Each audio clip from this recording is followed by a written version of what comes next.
Well, hello everybody and welcome to Jeff's Baking Blog.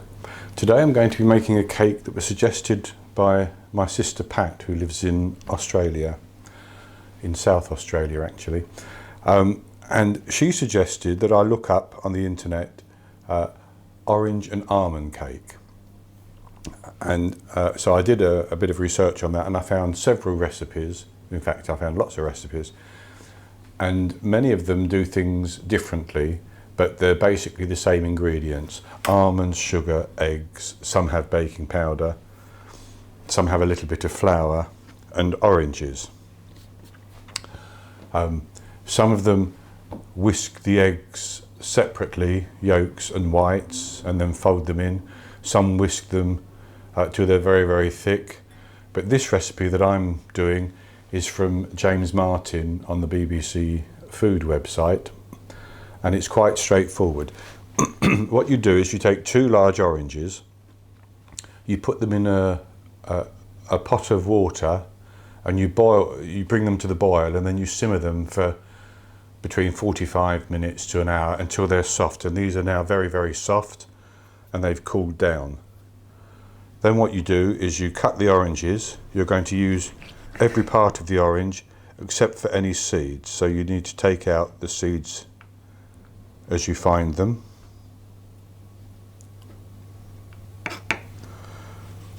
You cut the oranges into pieces.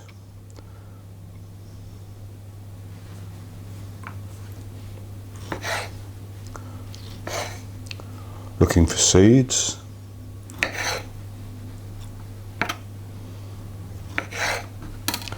And then put them into a food processor.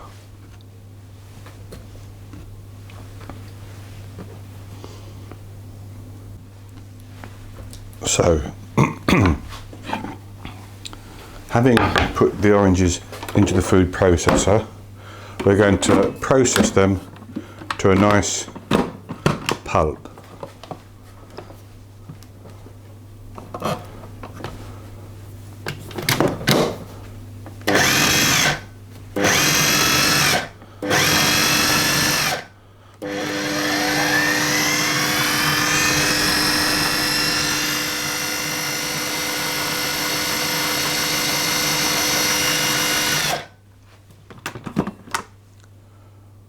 I'm just going to do those for a little bit longer.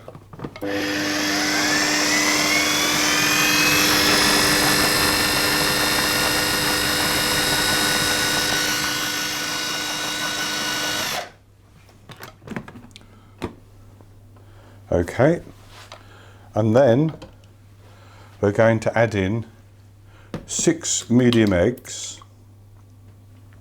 That would be large in the USA.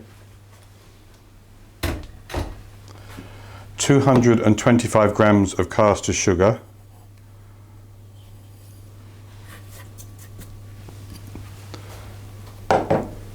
and 250 grams of ground almonds.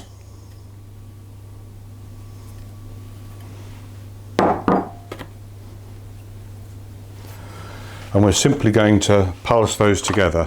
Now I have the oven preheating at 180 Celsius, 160 Celsius with a fan, 350 Fahrenheit.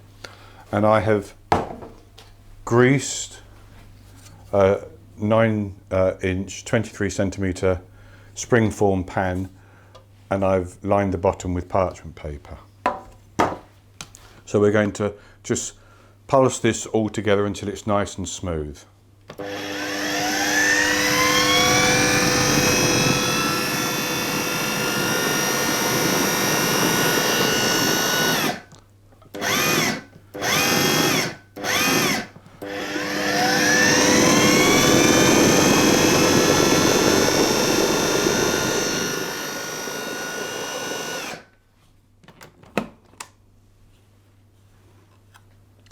Right, that's nice and smooth.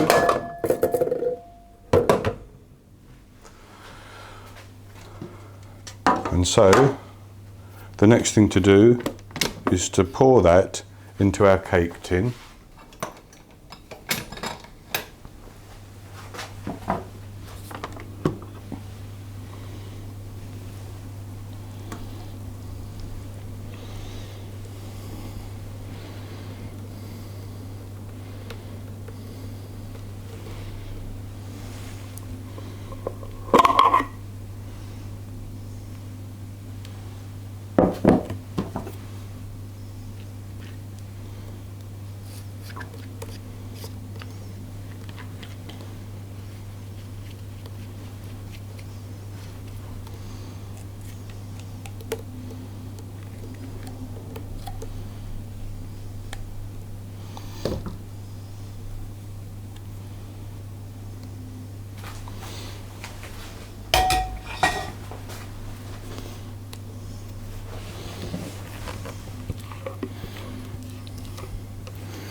So I'll just give that a little bit of a shake to make sure it's leveled off, and I'm going to bake that in the oven at, as I said, 180 Celsius or 160 Celsius with a fan, 350 Fahrenheit for 50 to 60 minutes. So I'll bake it for 25 minutes and then I'll check it, and if it seems to be browning on the top a bit too quickly, I will lightly cover it with some tin foil and bake it for the remaining 25 to 35 minutes until a skewer poked in the centre comes out clean. While that's happening, I'm going to be making a syrup, and for that I have zested in long strands using a zester like this.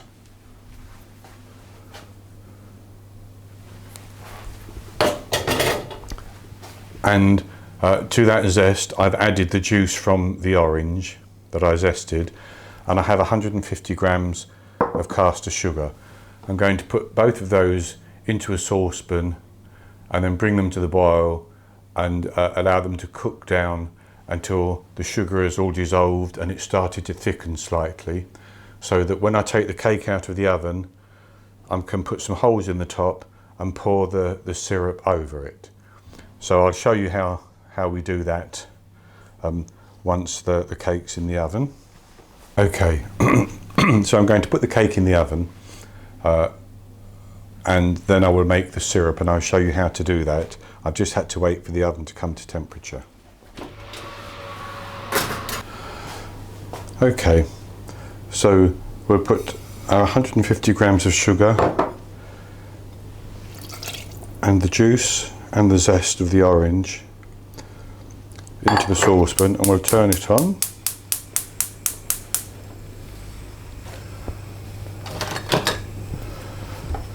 We'll just stir that in.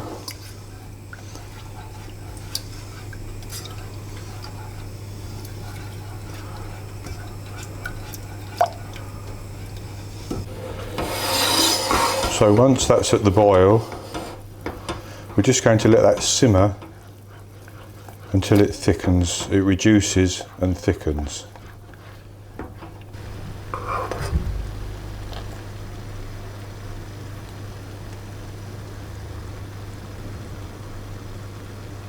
I can feel that is quite sticky now.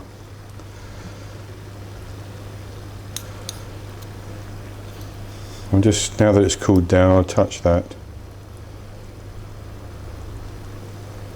Yep, that's quite sticky. So I think that's thick enough.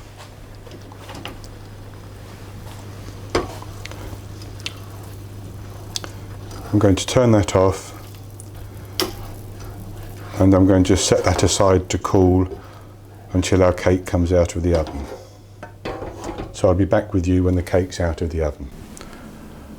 Okay, so I baked this in the oven for 50 minutes, and the skewer actually came out clean, but I left it for a couple more minutes just to be sure.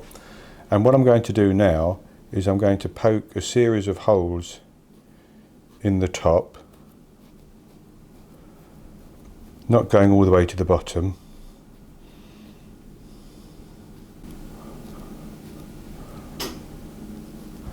And then I'm going to take our orange syrup, which had cooled a little bit too much, so I've just gently reheated it a little bit so that I can pour the syrup on the top of the cake like that.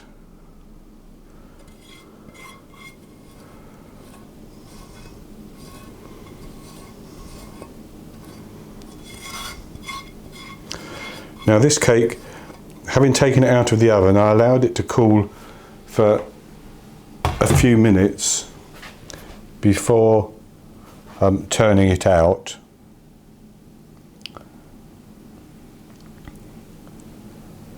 I'm going to push a little bit of this over the edge maybe, or up to the edge at least. The purpose of the holes is to allow some of the syrup to sink in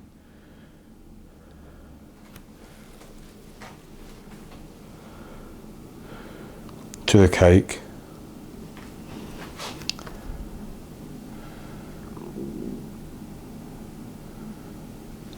And it's not completely cool, this cake, yet, so I'm going to leave it before I cut it, and I'll come back to you and cut it a little bit later on.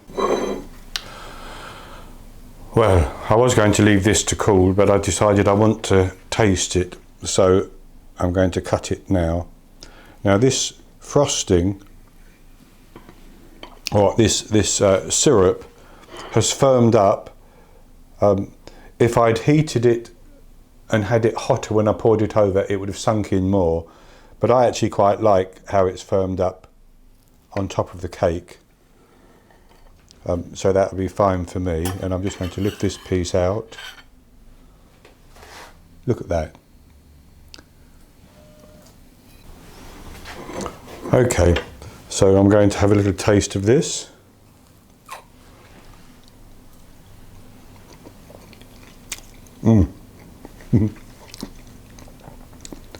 Oh, that is simply wonderful. It really is. I'm going to take a bit of the edge there.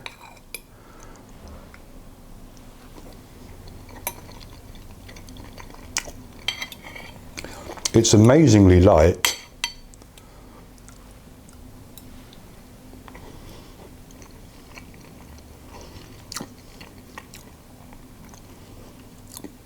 Oh, it tastes delicious.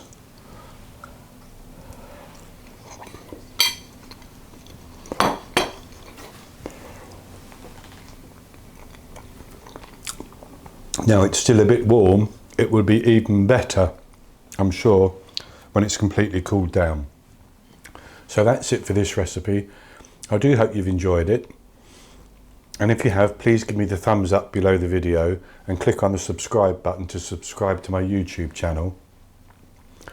There'll be a link below the video for the recipe, and there's a link, if you click on the eye in the top right hand corner of the video, you'll get a drop down to the recipe as well.